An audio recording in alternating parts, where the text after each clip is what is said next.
Thank you for listening to the show on Really Big Something Channel. November 1st, 2017. WRKL. Hello, this is James Brown, the Godfather of Soul. I feel good. You're checking out my man, Mike Siegel. Hit it, buddy, hit it, buddy, hit it,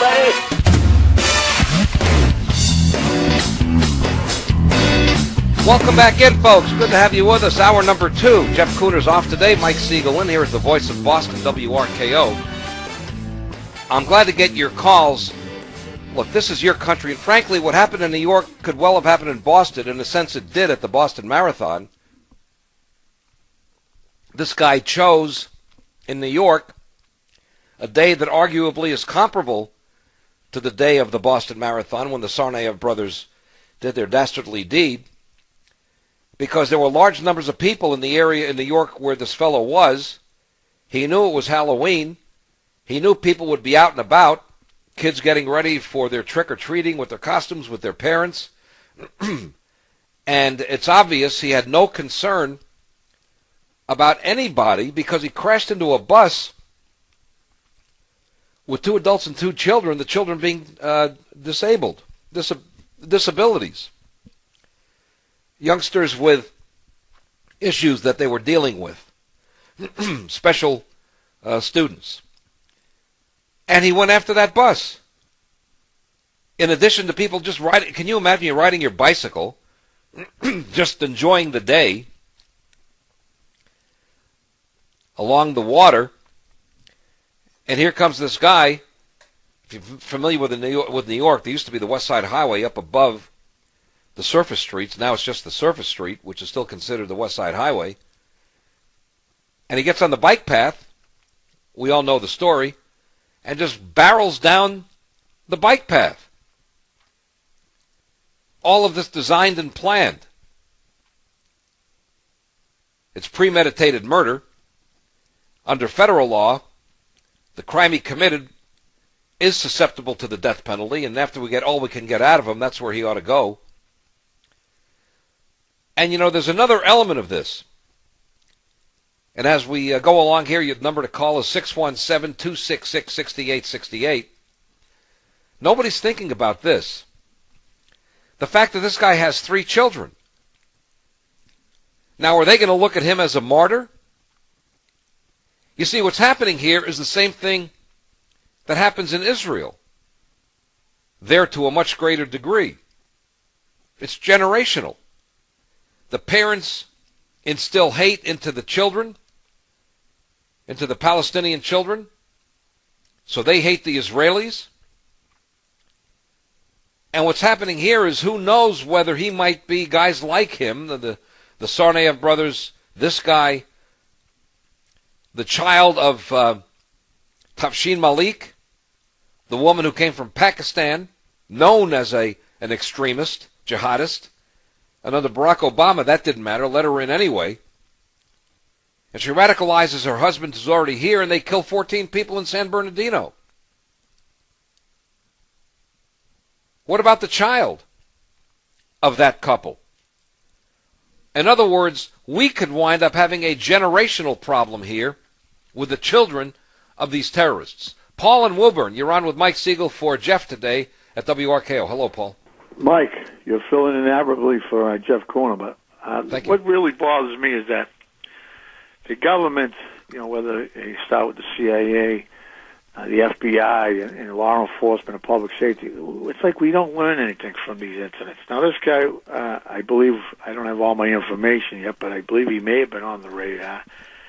More importantly, he should have never been able to come into the country. This diversity program, if he's going to come in and become a medical doctor or engineer or come up with a cure for cancer, we already have enough Uber drivers. And I'm not trying to demean someone who drives for Uber. I'm saying we don't need this type of person who comes into a country who doesn't assimilate, hates Jews and possibly Christians and homosexuals and lesbians. Why? It's like a form of suicide when you have such a liberal immigration policy, which goes back to probably Ted Kennedy, for crying out loud. And when Trump, you know, just badmouths Chuck Schumer, that's kind of a cheap shot. But Chuck Schumer should take some responsibility. He is in New York, And look at the difference between the average normal American who can go out on Halloween, whether it's in Manhattan or Salem, Massachusetts, with, God knows, millions of people dressed up, and no one gets really hurt. But this guy comes in from what godforsaken third world country, right? Goes to a Home Depot, and all of a sudden, you're gonna start telling people they can't rent trucks. But he has the beard, and once again, it wasn't a shock that it was a Muslim who's radicalized, who just wants to randomly kill people. But it was only 8 people, so as long as it wasn't a relative of yours, your day just goes on like usual. What's it going to take? 8,000, 80,000? This country here so divided. It's like we almost have accepted terrorist acts of war as just like, hey, that's the price of liberty and freedom. No, but it's correct to take a shot at Schumer, because it was his law that created, or his support of the law that created this diversity situation. How sleazy is he going to get? And by the way, don't just go to New York. What about here in Boston? The police didn't look into that mosque where Tsarnaev was going. It's a hands-off policy. This is a sanctuary city, sir. Ask the mayor. Ask Mayor Walsh about that. Yeah, well, not only just Mayor Walsh, Tom Would he protect this guy? They lionized Tom Menino. He gave that property to them for tax-free. And the other problem is, too, law enforcement has to step up. I don't want these guys taken in alive. I want them killed right on the spot. Now this thing's going to cost us millions of dollars. You're going to get that woman out in California, the death penalty woman that came in for Sineoff. She's going to stay at the Seaport Hotel, all on a taxpayer dime. Imagine you have to work in corrections or law enforcement, and actually you have to be within 3 feet of these type of scumbags. These guys should be shot, killed right after the act. We don't need to interrogate them. We already know why they're doing it. They hate us. It's as simple as that. I appreciate the call, and I thank you, sir. Coming up to 112 at the Voice of Boston, WRKO. Let's go to Joe in Millis. Hello, Joe. You're on with Mike Siegel for Jeff Kuhner at WRKO. Good afternoon, Mike. Again, you're doing a great job for Jeff while he's out. Thank you. The left is hypocritical when they point to the fact that anything is politicized, or if they use the media. I mean, they are the poster children for politicization and collusion with the media. But I wanted to focus on back when, sadly, the Boston bombing occurred. Just hours after the bombing, the left was on these news shows claiming to blame Tea Party members for the Boston bombing because they didn't agree with Obama's new tax policy. I mean, that's how low they are, and for them to point the finger at anybody politicizing anything is so hypocritical. It deserves a calling out. There's no question about that. They can politicize when it's convenient for them. They got the strongest anti-gun laws in the country in New York under Andrew Cuomo, for goodness sake. And he's the same guy, by the way, who said, if you're a conservative, we don't need you in this state. That's what he said. They don't want our kind here. They just as soon do away with us. But can I mention something about the refugees? Quickly, go ahead. Yes. They're scanning the refugees, seeing if they're willing to fit into our culture. The litmus test has to be a little higher than if they want to kill us. I mean, many of these refugees, the older middle-aged men and young men that are bringing in, I want to know if they believe in child brides. I want to know if they believe in honor killings. I want to know if they believe in trading children for livestock. This is part of their culture, and they're bringing it here, and nothing is going to change that mentality. No, it isn't, and those are very good questions. That's part of what the vetting ought to be, because we don't tolerate that here, obviously. Victor, you're on with Mike Siegel for Jeff Kuhner at the Voice of Boston, WRKO. Hello, 1:15 it is. It's always great to hear you here in Boston. Thank you. I'm a combat Marine, so this is not foreign to me. When you have enemies amongst you, do not be surprised when a few of your compatriots get killed. Now, the good news is the solution is one election cycle away. The problem is caused by these left-wing political crazy people that we keep electing that do this, Jeff. I mean, Mike, you were gone when this happened, but just a few months ago, a refugee in Boston robbed banks, and the U.S. attorney gave it a good leaving alone, and the local judges gave this guy 300 days in jail instead of doing a 5-year bid for federal bank robbery. I think we lost his line, unfortunately. Thank you for your service to the country. If you're listening as a Marine, we appreciate that, and I'm sorry we lost your cell phone. I guess they're still not what they should be. John in New Hampshire. Hey, John, you're on with Mike Siegel for Jeff Kuhner at WRKO. Hello. Hello. Thanks for taking my call, Mike. Sure. I just want to point out the fact that Chuck Schumer illustrated what the real problem is here. He immediately went out and said, well, what we have to have is more funding to fight terror. So what happens is the establishment career politicians on both sides of the aisle actually enact policies that create problems. And then the same politicians go out and say, well, we need more tax money from the American people to fix these problems for you. They're the ones who created the problem in the first place. Now they're trying to pass themselves off as the solution to the problem. They are the problem. Well, not only that, what does he want to spend the money on? In other words, to have better vetting doesn't take rocket science. To keep people out who shouldn't be here doesn't take rocket science. Appreciate the call. Thank you very much. I appreciate that, and I thank you very much. Anthony, back in New Hampshire, 617-266-6868. You're on WRKO, Anthony. Hello. Hi. One of the things that's not being discussed very much, too, in theme with the liberal Black Lives Matter agenda, is these people are practicing slavery as we speak. They're importing polygamous marriages. They're having women being forced into multiple marriages. I had a family of 4, and it was obvious that 3 of them were his wives, and we're bringing this into the country? Well, listen, you're preaching to the choir. That's part of the problem, is that we're not vetting. It's not about the guy who called about anybody who speaks out against radicals is somehow racist. You don't let people into your country who have an ideology that is going to destroy you. ISIS makes it very clear. Al-Dighnati made it clear, number 2 guy to Abu Bakr al-Baghdadi, when he said in last year to use vehicles. In fact, he said, use a rock if you can break their skull, use a knife if you can stab them to death, use a car if you can run them over, or a truck. I mean, that's the way he spoke. And they take him literally because it's ISIS. And there are 30 countries embedded with members of ISIS. And they're not lone wolves, as some said earlier. This is a phony statement from Cuomo. This guy wasn't a lone wolf. He's connected in his instinct, in his gut, in his reality of himself to this movement, the glorious movement of ISIS, to destroy and kill. I guess that's the whole thing of that perverted religion,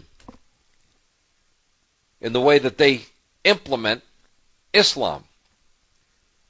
Just take a look at Iran. Did that guy Bill in Hyde Park want to live in Iran? You want to let people in, Bill, to take this country and turn it into another Iran, where it's a dictatorship, theological dictatorship? It's not just religion. It's culture. It's social policy. It's the law. Everything that happens in a Sharia law country happens under the umbrella of Sharia, mandated by the religious law throughout every element of that country. You want to do that, Bill? Go right ahead. You join them. 617-266-6868 is the number to Boston. Mike Siegel for Jeff Kuhner at the Voice of Boston, WRKO. It's 120. We're back at it. Good to be here at the Voice of Boston. Mike Siegel for Jeff Kuhner. We go to Rocky in Winchester. Rocky, you're on the Voice of Boston, WRKO. Hello. Thank you, sir. Good to hear your voice. Terrific show. Go right ahead. Oh, I guess we lost him. Well, thanks for the compliment, but too bad we lost what you really called about.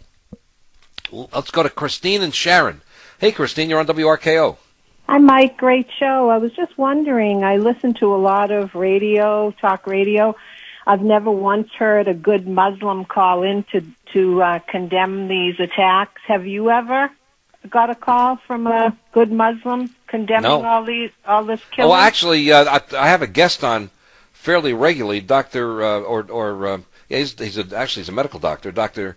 M. Zudi Jasser, Jasser. And he was in our Navy. He's an American. He condemns radical Islam to the fullest. Excellent. Often gets death threats. He lives in the Phoenix area. Works as, I believe, a cardiologist, and has made this a life's commitment to do that. He's leading a group and there are others who would do it too. But you're right, it doesn't happen enough. Have you ever got a call from them? From you mean Dr. Jasser? No, other than him. Oh, on the air, probably so. I can't remember specifically, but I would say but not to the degree we should, if that's what you're saying. I agree with you. But see, one of the problems is there is a fear, unfortunately, of being attacked by the radicals. If you're a Muslim and you speak out in a moderate way, you're going to be attacked. That's just the nature of it. It's unfortunate, but it's also the reality. A good example is there have been people in the state of Israel, in the Palestinian territories near Israel, mayors of cities who have wanted to make peace with Israel, they get assassinated. So you can't talk about making peace with Israel because you're going to get your life's going to get taken away. Lee in Waltham, you're on WRKO. Hello, Lee. Hello, how you doing? Listen, I'm just going to say this. We're talking about the wrong people who are responsible. It's our government. It's the Congress and it's the House. And they're working together because I do believe that they're looking in terms of a globalist kind of thing. They want to turn us into a West Germany, a Western Europe kind of thing. And if you look at the things that they haven't done, the things that they should do, it's obvious. And we always go to the individual, the Muslim guy, but they're bringing them in, and we've also got them in the justice system, in the Supreme Courts in Hawaii that are bringing them in too. If you've ever read Antonio Gramsci, Saul Alinsky, Clower and Piven, and look at the way they operate, this is exactly the same approach that they're taking. And that's all I really want to say, but we got to blame the government. Not these, well, we can blame the individuals, but it's our own government that's doing this to us. I really believe that. Well, you're right. We don't have the policies to control the border the way we should. Absolutely true. But we're getting those now from this president. Dan in Woburn, you're on with Mike Siegel for Jeff Kuhner at WRKO. Hello. Hey, remember when the other day with the parking, they said, well, in Shanghai, they put tolls on the road, Marty Walsh and Mike Capuano. Well, why don't they look at other foreign policies regarding terrorism? Like in Israel, for instance, if you commit terrorism, your whole family's thrown out. What's going to happen to this guy's family? We'll probably be compassionate and put them on welfare and give them better benefits than an American who loses their job gets. And look, the bottom line is that Americans have been undermined by illegal immigration in this country. There's no two ways about it. Whether it's jobs, whether it's crime, whether it's social disruption, you can go right through the whole list. Dan in Woburn, you're on WRKO. Hello, Dan. Oh, Dan's gone, so let's go to Polly and Hingham. Polly, you're on WRKO. Hello. Hi, Mike. Thank you for taking my call. And it is so wonderful to hear you and your show. So I want to state that first. Secondly, as I'm listening to Dr. Romero and all the callers, I have three ideas that keep going through my mind, and I want to put them out there and seek your comment on them. All right, we have 1 minute, so go ahead quickly. Okay. First, vetting. What's to say that people won't look you in the eye, tell the truth, basically lie their way through, and then once they get past the vetting, do as they darn well please? Secondly, thinking of Tsarnaev's, and the other caller was referencing I think he was Vietnamese refugee here in Massachusetts, that they come here, they pass all the tests, and then they get radicalized online. And then lastly, 9/11 was committed by those who overstayed their visa, and I'm not hearing anything in the national discussion about our need to address that too. That's an important point, because it's obviously not just with 9/11, which is bad enough, but it's an endemic problem here. I think it's 40% of illegal aliens in this country are on overstayed visas. 40%. Thanks for calling, and appreciate it. And we're going to come back with a guest on immigration law to find out what we're going to do, if we can do anything to change things. 1:30 it is at the Voice of Boston, WRKO. WRKO, the Voice of Boston. Welcome back in. Good to be here. 1:35 it is at the Voice of Boston, WRKO. Mike Siegel in today, and we have with us a gentleman who's going to clear up a lot for us, I think, about the things we can do about immigration law. Chris Hayek is an attorney with the Immigration Reform Law Institute, and they do a lot of work precisely on immigration, and delighted to have him with us. Mr. Hayek, how are you? Fine. How are you? Doing very well. Thanks for being with us. Well, very briefly, tell us what the Immigration Law Reform Institute actually does. Well, we bring cases in favor of Americans and lawful permanent residents in the field of immigration. And we're very busy now because Donald Trump's being sued right and left, and we're filing briefs all over the place. Including in the travel ban cases, which are directly relevant, which are being shown to be so relevant right now. I wonder what those judges are saying who said he couldn't put those travel bans on. Well, nothing happens to a judge if somebody dies because of how they rule. Something like this just illustrates why immigration policy and who we let into this country and what basis we decide that on is a political question that the president should decide. Because if the president, and Trump didn't let this person in who launched this attack in New York, if the president lets somebody in who does something like that, he can be voted out of office. But nothing happens to a judge if the court decision causes people to die. No, that's very true, and they just look the other way. But we've got a lot to discuss here, because the first thing is the getting into the country, as you mentioned, the travel ban. Just getting here is the first problem. He got here in 2010 under a lottery system, the diversity visa, which is obviously absurd. Chuck Schumer was involved in getting that passed. Go ahead. Sorry, it's funny, but apparently Chuck Schumer thought of the idea while riding his bike in New York City. Thought of the diversity lottery, and he later said that now when I ride my bike in New York City, I can see what immigration has done for New York. Well, as sad as that is, what does he make of the bike riders yesterday? Yeah, it's just one of those things you can't make up. I don't know what the reason for the diversity lottery was, except diversity itself, which can be a good thing, but we have to be very vigilant, as Trump says, about who we let in. It's that some parts of the world, especially where this attacker was from, are just hotbeds of terrorism. And what's really ironic about this is that according to the Fourth Circuit Court of Appeals and the plaintiffs who brought the travel cases, Trump's travel ban violated the Establishment Clause in the Constitution, which forbids religious discrimination. They argued Trump didn't like Muslims because he called for a Muslim ban during the campaign, and you can't do that. I mean, that's not.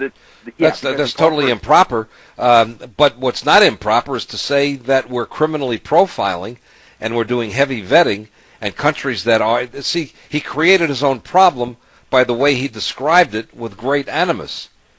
He needed to talk about it. That there is an element. Look, the same with this guy yesterday. This guy comes along and causes this problem. He got here in 2010 under a diversity lottery system, a diversity visa, and because certain numbers of people have to come from certain countries, so Uzbekistan is one of them, which is a hotbed of terrorism to begin with.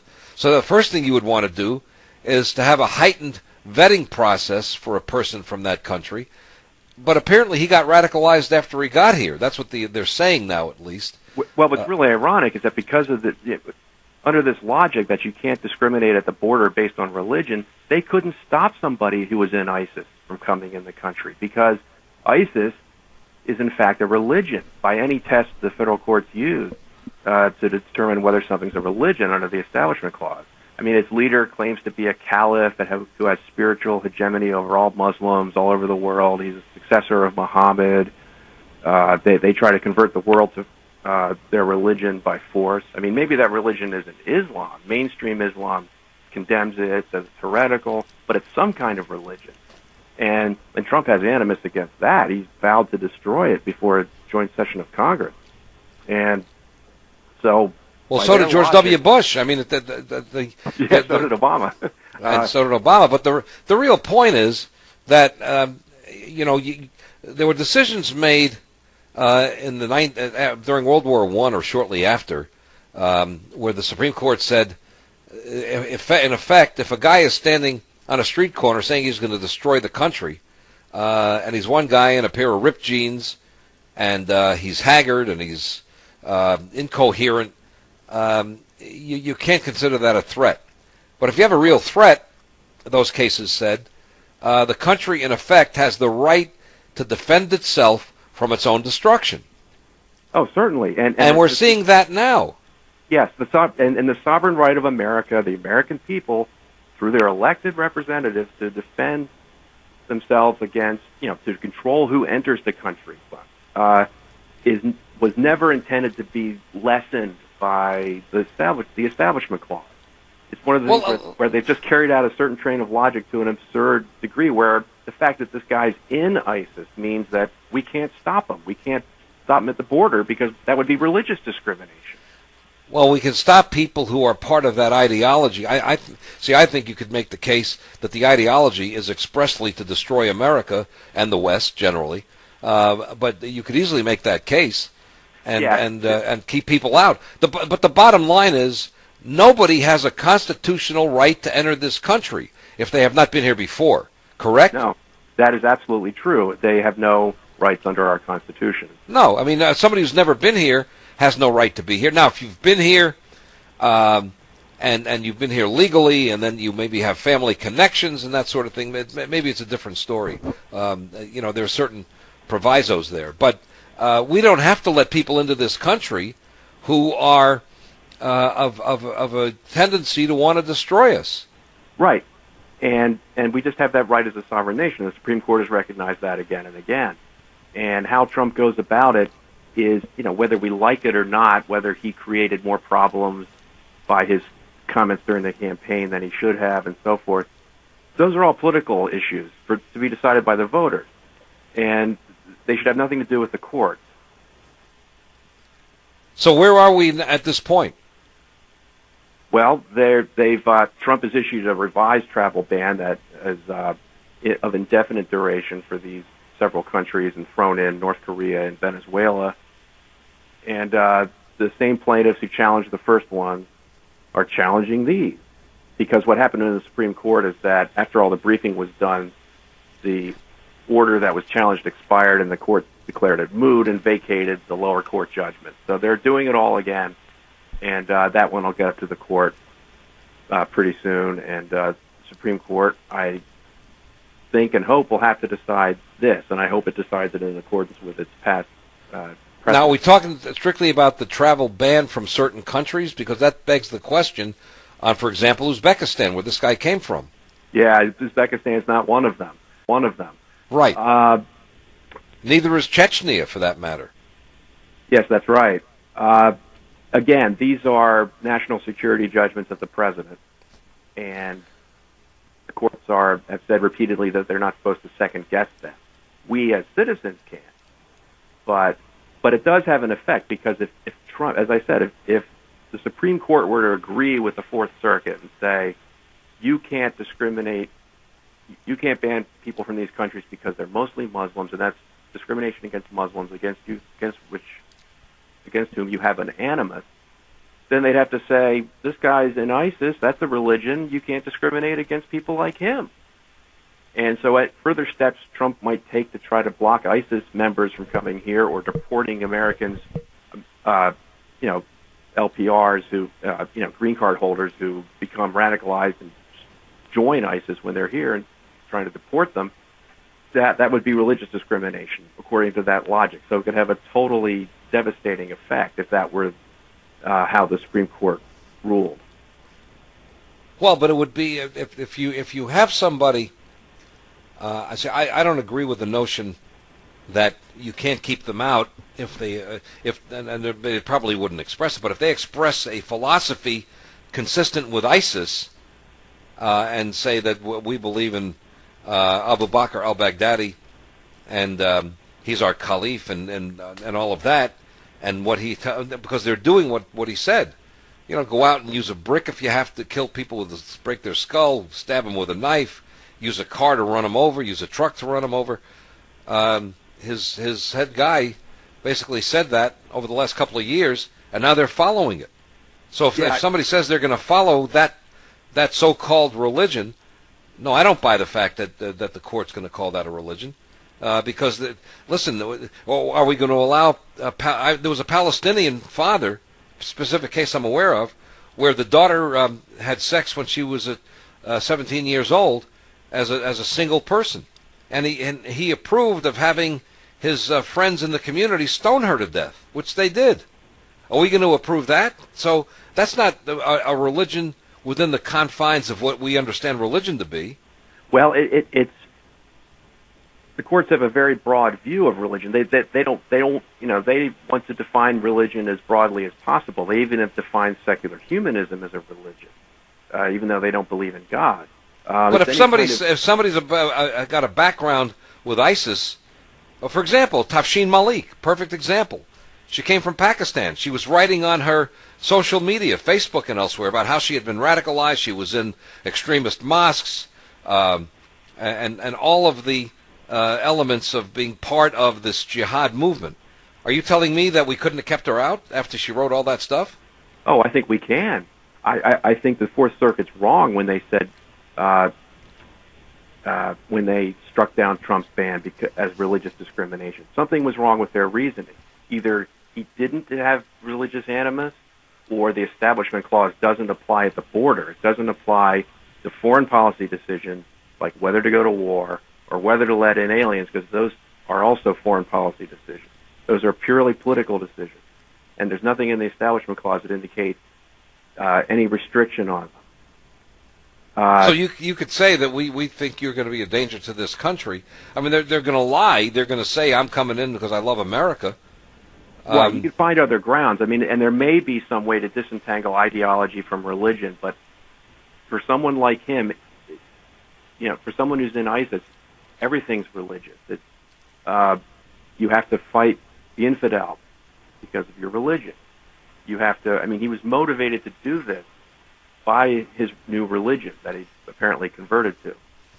And it'd be very difficult for the courts to come up with a distinction between an ideology and a religion. If they could avoid the whole subject. Because, for a long time, communists couldn't come to America. It was the same kind of issue. Of course, they wouldn't say they were communists, but, if it was known that they were communists, they couldn't be immigrants. And that was okay. But I think that the trend of the Supreme, the clear trend of Supreme Court precedents has been they can have any basis they want for excluding aliens, and that's a political question. In other words, this court doesn't have. So if the Supreme Court decides that, then the lower court decisions and appeals court decisions would be extinguished, because if the court says it's a political decision, and therefore the executive branch and the Congress, the executive branch carries out the law, Congress makes the law. If the Congress doesn't like what the president is doing, they can pass a law to limit them. Yeah. But we, as the court system, are staying out of it. So they could basically tell the lower courts, mind your own business, let the president do what he's doing, and if there needs to be redress of grievance from the American voter, let them go to the Congress to get the Congress to pass a law to limit the president if they want to do that. Yeah, exactly. Well, then that would be a good solution, because the American people want this country protected. So what the president wants to do is in line with their views, certainly across this country, the American people's views. We'll come right back with Chris Hayek, and glad to have him with us to explain the legal aspects of this immigration law. And some of these courts have been really convoluted in trying to stop the president from carrying out these policies that are part of the executive branch authority. He's with the Immigration Reform Law Institute. Your calls are next at 617-266-6868. If you're on the line, stay right there at the Voice of Boston, WRKO. We are back with you, folks. Good to have you with us. And thank you for being here. We go right back with Chris Hayek, and glad to have him with us from the Immigration Reform Law Institute. They do a lot of work legally to protect your rights as American citizens from illegals coming in and doing what this fellow did, although he got here legally. But that's the problem. How do we keep these people out who want to cause us harm? Let's start with Maria in Boston for Chris Hayek. Maria, you're on WRKO. Go right ahead. Hi, Mike. My question is, now I saw this interview probably about 2 years ago. I think it was on something like Dateline or 2020. It was a lawyer that was working for to bring Christians to this country. He was from San Diego. He had homes for them to go to, jobs for them to start. Now, and he said on TV that the Obama administration was blocking him. And as far as I know, the Obama administration, while letting in all of these Muslim families and individuals, only let in 85 Christians. So I think it's kind of a load of crap that there was no discrimination along religion. Yes, and one approach to that would be to sue Obama, to have sued Obama for religious discrimination. Another approach is to elect Donald Trump. And there's nothing unreasonable about trying to get Christian refugees into the country and providing them places to live and so forth, because they're victims of persecution in Syria. Their churches are burned. They're murdered in the street. Well, then why were 99% of the immigrants under the refugee program, as the caller was talking about, basically Islamic? Almost no Christians. And Christians were having genocide committed against them. Even finally, Josh Earnest, in his smug arrogance, finally admitted, on behalf of the president, the press secretary, that it was genocide of the Christians in the Middle East. They were forced to admit it. Right. They weren't protecting Christians. They were protecting Islamic radicals along with other Islamic people. But certainly radicals were being protected. Right. When they cut the heads off those guys, the Coptic Christians from Egypt, I'll never forget. You know, the ISIS guys are standing behind them, cutting off their heads. 21 of them, I believe it was, near the beach, and the president referred to 21 Egyptians. Never made mention of the fact that they were Christian, and they were being killed because they were Christian. Yes, and then he said. He had the nerve to say it was a random attack at the deli in Paris when it was a kosher deli. They were going after Jews. He wouldn't say it, Obama. Yes, he seemed to have hostility toward Christianity to some extent. When he spoke at Georgetown University as a guest, he had all religious symbols like crucifixes and so forth removed from the room. Yep. And his animus toward Jews is well known. Look how he treated Benjamin Netanyahu and how he treated Israel. Yes, and the Jewish people voted for him anyway, which is beyond me. Being Jewish, I don't understand it. Yeah, but anyway, he seemed to have an anti-Christian slant, and let's go to slant, pro-Muslim slant, and exactly. And these are facts out there, or possibilities out there in the political realm. Let's go to CJ. Talk about that and we can vote on it. It should be political and not judicial. CJ in Boston, you're on WRKO. Hello. Great show, Mike. Chris, I have a question for you. Okay. Upon entering the United States of America and becoming a citizen, you have to take a pledge of allegiance to the United States of America. Now, if you're Muslim and you believe in Sharia law, doesn't that directly contradict any pledge of allegiance that you could make to our country? Thank you for the question. I'm not familiar enough with Sharia law, but I do think that if you have to pledge fidelity to the Constitution, as it exists now, the Constitution doesn't seem to be consistent with Sharia law, but the Constitution can be amended. And if we had enough Muslims come to America and they became a majority, they could vote to amend the Constitution to enact Sharia law. And that would be the whole country then. So the answer is it is totally inconsistent for a Sharia law Islamic follower to take the oath of allegiance to this country and its Constitution based on their own beliefs, in Sharia law being the controlling factor. That may be. I mean, depending on what oath they take and what Sharia law says about it, they also might be able to. Well, Sharia law is basically it says that it covers the entire cultural, social, every other nature of the nation. I mean, Iran is a Sharia law country. Good example. Jim in Boston, you're on WRKO. Very quickly, Jim, go ahead. Hello, gentlemen. I just heard Chris say that diversity can be a good thing, and I was trying to come up with an example or a scenario where diversity is a good thing. Maybe you could give me some examples. Well, the food in Uzbekistan might be very interesting and very good sometimes, so at least we have restaurants. That's the first example of it I can think of. Well, but that would be predicated on somebody coming here who wants to open a restaurant, let's say, and follow the laws of this country. Exactly, and the best restaurants there have been many good ethnic restaurants in the past when immigration was less because people did come specifically. They were chefs. They came here to share. Well, now you're talking about the proper approach, which is the vetting that's done, and they could show that they have the financing to open a restaurant, and they've had a good track record in their country as a restaurant owner, and all of that. Yeah. Then you have the proper vetting process. Mr. Hayek, it's a pleasure. Chris, thank you very much, and continued great work on protecting the American people's legal rights about unwanted immigration. Thanks for being with us, sir. Thank you, Mike. Take good care. Chris Hayek, Mike Siegel here. We come back with lots more. General Jack Keane joins us after the news. Don't go away at WRKO Boston. The voice of Boston is you. 680 WRKO Boston, 93.7 WEEI HD2 Lawrence, Boston. It's 2 o'clock.